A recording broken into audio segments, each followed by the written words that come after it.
and we are joined live in the studio with the Muddlarks, and they're going to be performing their Christmas special play live here in the studio. It's the Missing Pillowcase, and I'm going to start you off with a bit of an introduction.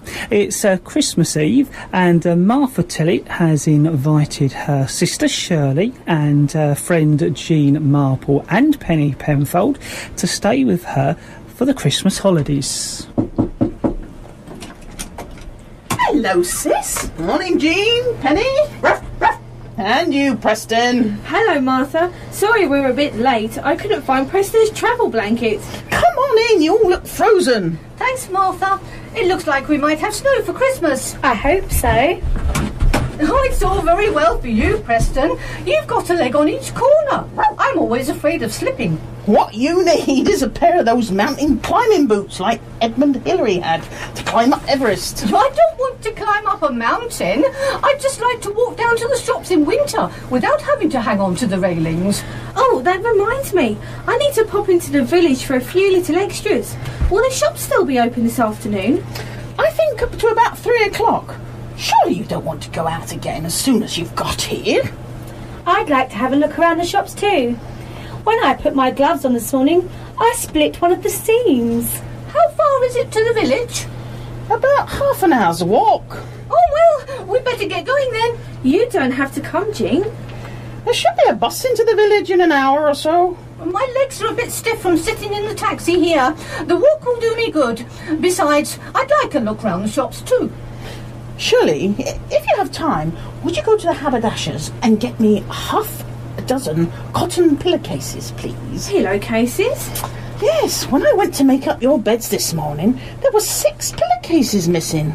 I can't think what I've done with them. No, Preston, you'll have to stay here. We won't be long. Come on, Preston, you can go and explore the garden. Good morning, madam. Good morning. How can I help? I'm looking for cotton pillowcases. Do you have any? Yes, but I'm afraid I only have white in stock. That'll be fine. Can I have 6, Oh, please? certainly, madam. Here you are, madam. I hope you don't mind if I'm a bit nosy, but aren't you Mrs. Hames? Yes, I'm spending Christmas with my sister. She lives just outside the village. Are you investigating anything at the moment? No, I'm hoping for a nice, restful Christmas.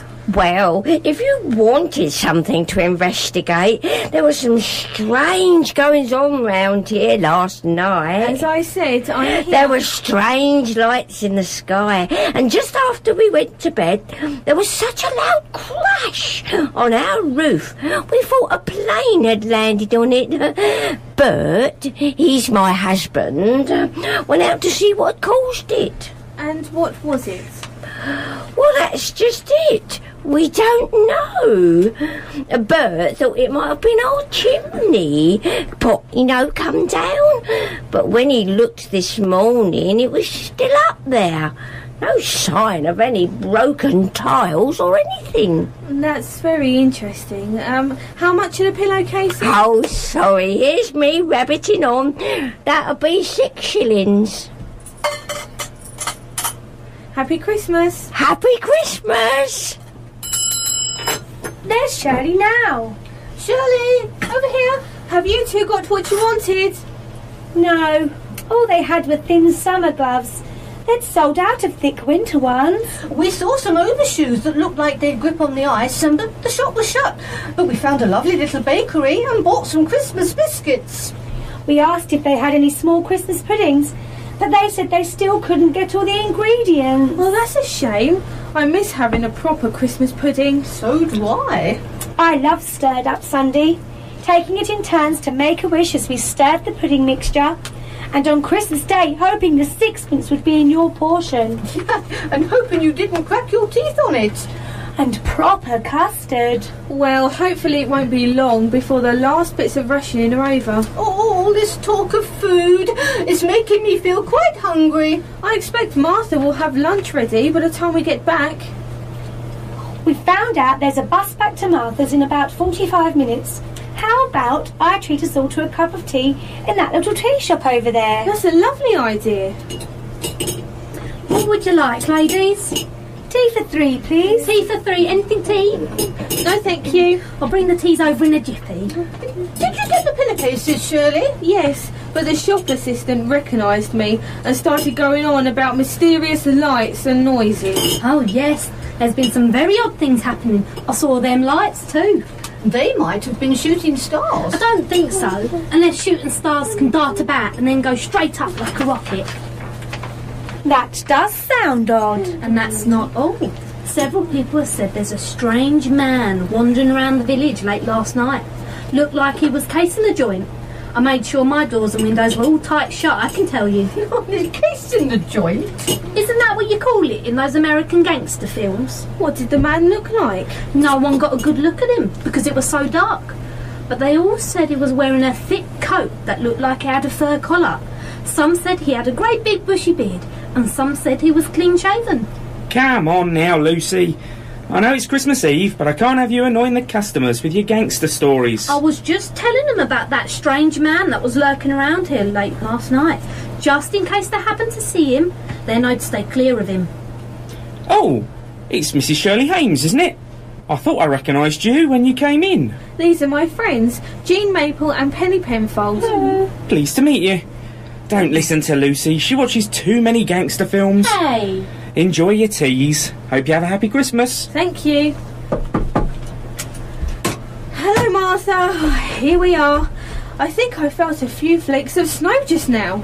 Don't take your coats off just yet. I've got something to show you. Where are we going? Oh, just out into the garden. I was watching Preston from the kitchen window.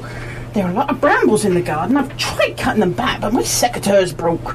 I was worried that Preston might get himself tangled in the brambles, but he was just standing by the door to the old Anderson shelter.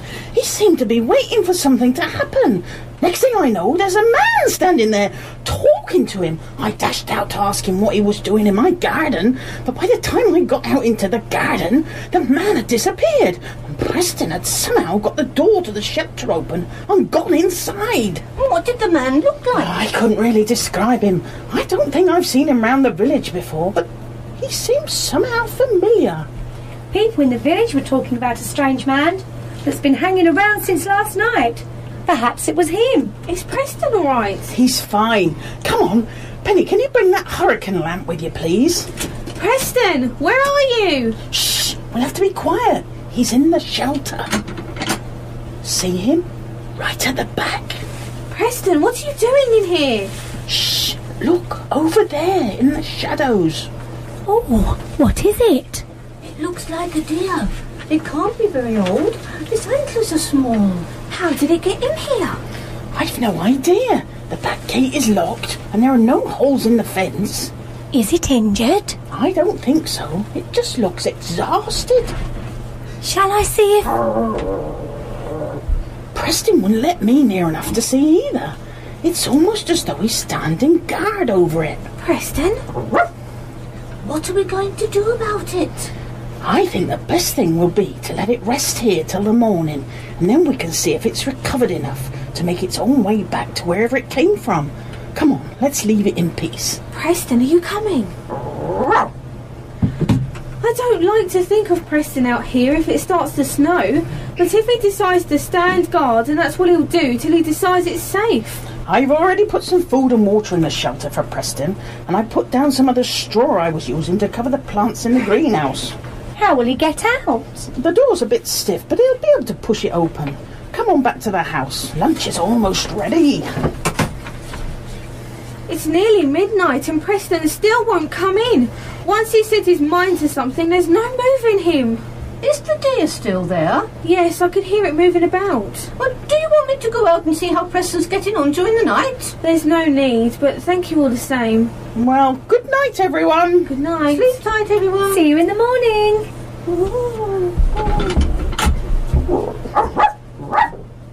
Well, Preston, are you ready? Thank you for agreeing to help me out. I think if you're happy, you could take point and lead the way. What do you say? We've got a lot of ground to cover, so we'd better get going. Oh, don't worry about him. He's looking fine now. Clipping the chimney pot last night on the training run just knocked out some of the confidence in him. See? He's standing up all right now. One of my helpers will come and take him home just as soon as we've set off. Ready? Shirley, Martha, Jean, come quickly in the living room. What is it? Has something happened to Preston? Where is he? I thought I'd come down early, get the fires going, and he was in the kitchen. Hello, Preston. Happy Christmas. Martha, did you hang the pillowcases on the mantelpiece last night? What pillowcases? Oh, no, I didn't put them there. Are they the ones you mislaid? Yes, they certainly look like them. Look, there's a piece of paper pinned to each of them. This one's got your name on it, Shirley. There's one for each of us, including Preston. Oh, how lovely, look. Oh, thank you for these lovely gloves, Martha. Gloves? I didn't get you gloves, Penny. Oh, and thank you for these winter overshoes, Penny. Just what I was looking for. What's the matter, Penny? I didn't get them for you. What have you got, Shirley? Fur-lined slippers. How did you know, Martha? John always gets me perfume for Christmas, even though I tell him I'd be happy with some comfortable slippers. And thank you for Preston's new blanket. But these things aren't from me. What's in your one, Martha? Oh, Shirley, you shouldn't have. But thank you. I've been looking for a decent pair of secateurs for ages. Now I'll be able to tackle those briars at the bottom of the garden. But Oh, look outside, everyone. It snowed last night. I better go and see if that deer's all right. I've forgotten all about it. There must have been at least a foot of snow last night. Makes everything look so pretty. A proper white Christmas. It's a good job Preston came in before it got too deep. The snow's right up against the shelter's door. Do you think the deer's still in there? I don't think so. See, the shelter door is half open. It looks as though Preston got out before the snow set in. There aren't any paw prints coming up to the back door. The deer probably got out as well. What are those tracks in the snow? Well, I see them in front of the Anderson shelter. They look like car tracks. How could a car get in my garden? They're too narrow to be car tyre tracks. They look more like ruts made by cartwheels. Come and look at this. Oh, that's odd. It looks a bit like it was a horse-drawn cart. See all those hoof prints in front? But there are no tracks leading up to it. And no tracks in front of the hoof prints. It's almost as though it just dropped out of the sky and then took off again. Preston, do you know what these tracks are? Shirley, can't you see? It all makes sense. But it couldn't be. What do you two mean? The assistant in the shop said she thought her chimney pot had been knocked down the night before last. That was a reindeer in your Anderson shelter. Preston wanted to guard it and keep it safe. Your pillowcases went missing yesterday morning, and then they turn up hanging on the mantelpiece with presents in them. Things that we'd wished for. You're surely not suggesting... Yes! And what about the 6th pillowcase? Where's that? If Penny is right, then it'll be in the pantry, wrapped around a Christmas pudding ready to be boiled. Is Penny right, Preston? Was that man Father Christmas? Ho,